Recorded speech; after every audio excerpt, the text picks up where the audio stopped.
Hello my students. तो आज हम एक नया टॉपिक लेके आया है जिसका नाम है नेटो। आप शायद रिसेंट टाइम पे जो रशिया यूक्रेन वार चल रहा है, ठीक है, आपका हो गया जितना भी कॉन्फ्लिक्ट होगा यूरोप में और रशिया के बीच में, तो वहाँ पे आप नेटो के नाम ज़रूर सुने होंगे। नेटो क्या है, नेटो किस तरीके से काम कर रहा है, नेटो के हेड ऑफिस कहाँ पे है, कितने मिलिट्री नेटो पे है, और नेटो की मुख्य जो उद्देश्य है क्या है इनका। तो ये आज हम इस वीडियो में इनके बारे में ही बात करेंगे। तो बने रहिए वीडियो में लास्ट तक। तो ये जो वीडियो बन रहा है ये जो ऑलरेडी नेटो के बारे में जानते हैं इसके लिए नहीं है, जो बिगिनर है नेटो के बारे में जानना चाह रहे हैं उनके लिए है। सबसे पहले नेटो है क्या? नेटो कुछ भी नहीं है। नेटो बस एक मिलिट्री ऑर्गेनाइजेशन है। ये नेटो कहाँ का मिलिट्री ऑर्गेनाइजेशन है? तो आप लोग जरूर सुने होंगे कि जब सेकेंड वर्ल्ड वॉर हुआ था, सेकेंड वर्ल्ड वॉर मतलब जो 1939 से 1945 तक जब सेकेंड वर्ल्ड वॉर हुआ तो दुनिया दो हिस्सों में टूट चुका था। अभी उस पर जर्मनी का क्या हुआ? जर्मनी ने हार गया।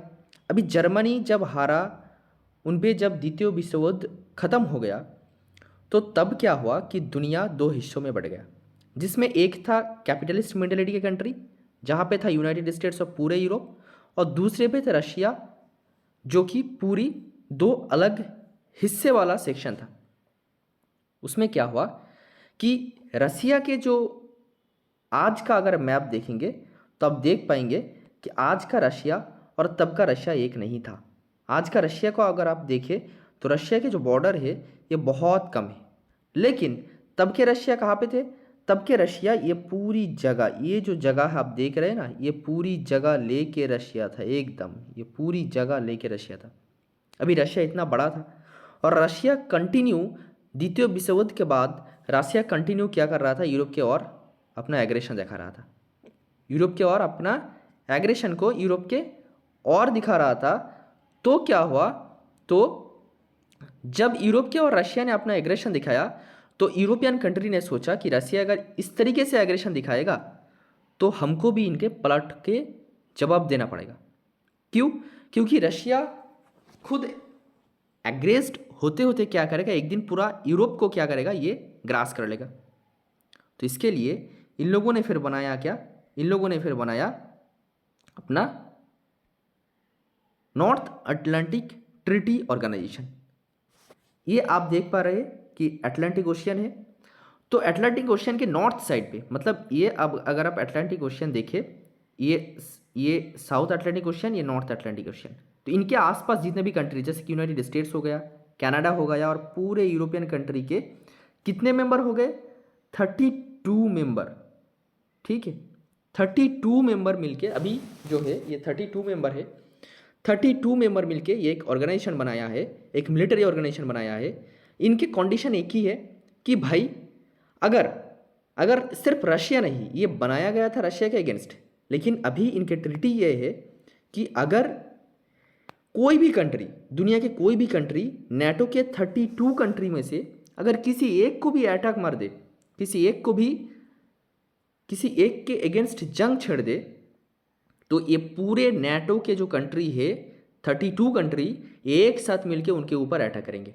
ठीक है, ये सबसे खतरनाक चीज़ है नेटो के लिए। ठीक है, तो हाल ही में आप देख पाएंगे कि नेटो अपना एक्सपेंशन बढ़ाते बढ़ाते बढ़ाते बढ़ाते क्या हुआ कि आपको थोड़ा सा मैं मैप दिखा दूँ कि नेटो क्या हुआ कि अपना एक्सपेंशन बढ़ाते बढ़ाते क्या हुआ, एकदम से नेटो ने ये डिसाइड किया कि अब ये यूक्रेन को, मतलब आप यहाँ पे देख पाएंगे कि यहाँ पे यहाँ पे लिथुआनिया, लाटविया, एस्टोनिया, ये सारे नेटो के कंट्री, ये रशिया के बॉर्डर दिख रहा है आपको। तो इनके इस पार जो ये सारे कंट्री देख रहे हैं आपको, ये सारे कंट्री, ये सब नेटो के कंट्री, ये सब नेटो के कंट्री। अब नेटो ये चाह रहा था कि भाई हम क्या करें, यहाँ पे यूक्रेन को क्या करें, कैप्चर कर ले। तो नेटो अगर यूक्रेन को कैप्चर कर ले तो रशिया के बॉर्डर पे आ जाएगा। अब रशिया के बॉर्डर पे जब आ जाएगा तो नेटो क्या करेगा कि यहाँ पे अपना मिलिट्री बेस रखेगा, यहाँ पे अपना न्यूक्लियर वेपन भी रख पाएगा, यहाँ पे अपना मिलिट्री सप्लाई भी देगा। तो ये रसिया के लिए बहुत खतरनाक हो जाता है। तो इसीलिए क्या किया, रसिया यूक्रेन की नेटो मेंबरशिप पाने से पहले ही रसिया ने क्या किया कि यूक्रेन पे अटैक मार दिया। अभी यूक्रेन पे जब रसिया अटैक मारा तो यूक्रेन तो अभी नेटो के मेंबर है नहीं, तो नेटो के अभी रशिया के साथ डायरेक्टली कोई कॉन्फ्लिक्ट नहीं है। हालांकि यूक्रेन को नेटो हर तरफ से पीछे से मदद कर रहा है उनको। अब आप कह सकते हैं कि लॉन्ग रेंज बैलिस्टिक मिसाइल देने की बात चल रहा था, ठीक है। उनसे पहले बहुत ड्रोन, बहुत ज़्यादा, मतलब मिलिट्री जितने भी इक्विपमेंट हो सकते हैं नेटो के द्वारा सारे दिया गया यूक्रेन की तरफ से। अभी देखिए, रसिया ने जब यूक्रेन पे अटैक मारा, ठीक है, तो यहाँ पे क्या हुआ कि फिनलैंड को ये डर न लगने लगा कि भाई आज तो यूक्रेन को अटैक मार दिया, कल हमें भी अटैक मार सकता है, तो हम नेटो पे ज्वाइन कर लेंगे। तो फिनलैंड ने क्या किया, 2022 में फिनलैंड और स्वीडन, ये दो कंट्री क्या हुआ, पहले नेटो के मेंबर नहीं थे, लेकिन अब ये लोग क्या है, नेटो के मेंबर हो गए हैं। अब जान लेते हैं थोड़ा सा कि नेटो के कब बना था, कितने मेंबर है, उनकी हेड ऑफिस कहाँ पे। तो आप यहाँ पे देख पाएंगे कि नेटो को एक्चुअली कहा जाता है कि नॉर्थ अटलांटिक ट्रीटी ऑर्गेनाइजेशन, ठीक है। अभी नेटो के जो एक्चुअली मुख्य जो उनके मोटिव है, ये है इंटर गवर्नमेंटल मिलिट्री अलायंसेस। आप देख पाएंगे यहाँ पे इंटर गवर्नमेंटल मिलिट्री अलायंसेस 32 जो कंट्री है ये नेटो के मेंबर है। और इनके जो फर्स्ट ट्रीटी साइन हुआ था, जहाँ पे ये था जो अमेरिका के जो कैपिटल है वाशिंगटन डीसी पे ये हुआ था 1949 को। कब? 1949 को 4 अप्रैल को वाशिंगटन डीसी पे ये ट्रीटी साइन हुआ था, जिसके दौरान ये कलेक्टिव सिक्योरिटी सिस्टम पे क्या हुआ, एग्रीमेंट किया। और आप यहाँ पे देख सकते हैं कि during cold war NATO operate as a check on a threat post by the Soviet Union. तो नेटो बना ही इसलिए गया था कि सोवियत यूनियन जिस तरीके से एग्रेस्ट हो रहा था यूरोप के अंदर, उसको रोकने के लिए नेटो को बनाया गया था। हालांकि 1992 पे, अभी थोड़ी देर बाद हम फिर से बात करेंगे, उससे पहले देख लेते हैं कि नाटो की जो मेन हेडक्वार्टर है वो कहाँ पे है। वो ब्रुसेल्स पे है जो बेल्जियम पे है। और नाटो के जो मिलिट्री हेडक्वार्टर है, मतलब मेन जो हेडक्वार्टर है ये तो ब्रुसेल्स पे है, लेकिन जो मिलिट्री हेडक्वार्टर है ये कहाँ पे है, ये है आपका मोन्स पे, वो भी बेल्जियम पे है, ठीक है। तो ईस्टर्न यूरोप पे नाटो के सबसे ज़्यादा दबदबा है, क्योंकि वहाँ पे रशिया के सबसे ज़्यादा प्रेशर है नाटो के। आज अगर आप सोल्जर्स और मिलिट्री पर्सनल को अगर देखें तो लगभग 3.5 मिलियन मानी, तो ये है 35 लाख।